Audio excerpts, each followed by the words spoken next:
വയനാട്ടിലെ ഉരുൾപൊട്ടലിൽ മരിച്ച 51 മൃതദേഹങ്ങളുടെ പോസ്റ്റ്മോർട്ടം നടപടികൾ പൂർത്തീകരിച്ചു. മേപ്പാടിയിലും നിലമ്പൂരിലുമായാണ് ഇത്രയും മൃതദേഹങ്ങളുടെ പോസ്റ്റ്മോർട്ടം നടത്തിയത്. നടപടികൾ വേഗത്തിലാക്കാൻ വയനാട്ടിലുള്ള ഫോറൻസിക് സംഘത്തെ കൂടാതെ കോഴിക്കോട് നിന്നുള്ള ഫോറൻസിക് ഡോക്ടർമാരുടെ പ്രത്യേക സംഘത്തെ കൂടി നിയോഗിച്ചിട്ടുണ്ടായിരുന്നു. തിരിച്ചറിയാനാകാത്ത മൃതദേഹങ്ങൾ തിരിച്ചറിയാൻ ജനിതക പരിശോധനകൾ നടത്താനുള്ള സംവിധാനം ഒരുക്കിയിട്ടുണ്ടെന്ന് ആരോഗ്യവകുപ്പ് മന്ത്രി വീണ ജോർജ് അറിയിച്ചു. അധിക മോർച്ചറി സൗകര്യങ്ങളും മൊബൈൽ മോർച്ചറി സൗകര്യങ്ങളും ക്രമീകരിച്ചിട്ടുണ്ടെന്നും മന്ത്രി പറഞ്ഞിട്ടുണ്ട്.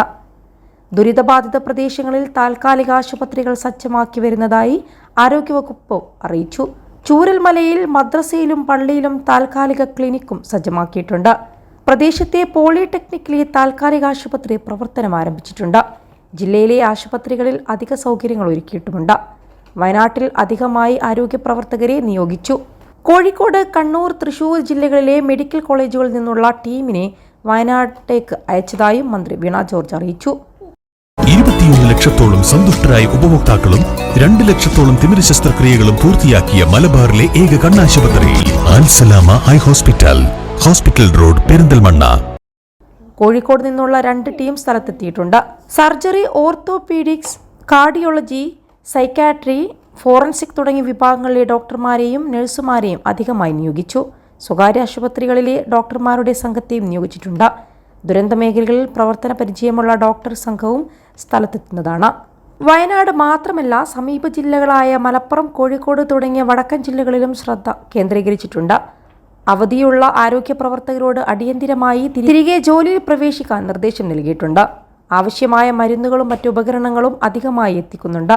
ചൂരൽമല, മുണ്ടക്കൈ, അട്ടമല ഭാഗങ്ങളിലുണ്ടായ ഉരുൾപൊട്ടലിൽ മരണസംഖ്യ 104 ഇപ്പോൾ. മരണസംഖ്യ ഇനിയും ഉയർന്നേക്കുമെന്നാണ് ആശങ്ക. ഒട്ടനവധി പേർക്ക് പരിക്കേറ്റിട്ടുമുണ്ട്. ദുരന്ത സ്ഥലത്ത് ഇനിയും ഒട്ടേറെ പേരെ കണ്ടെത്താനുണ്ട്. കണ്ടെത്തിയ മൃതദേഹങ്ങൾ പലതും തിരിച്ചറിയാനായിട്ടില്ല. ഇതുവരെ 34 പേരുടെ മൃതദേഹങ്ങൾ മാത്രമാണ് തിരിച്ചറിയാനായതെന്ന് മുഖ്യമന്ത്രി പിണറായി വിജയൻ പത്രസമ്മേളനത്തിൽ പറഞ്ഞു.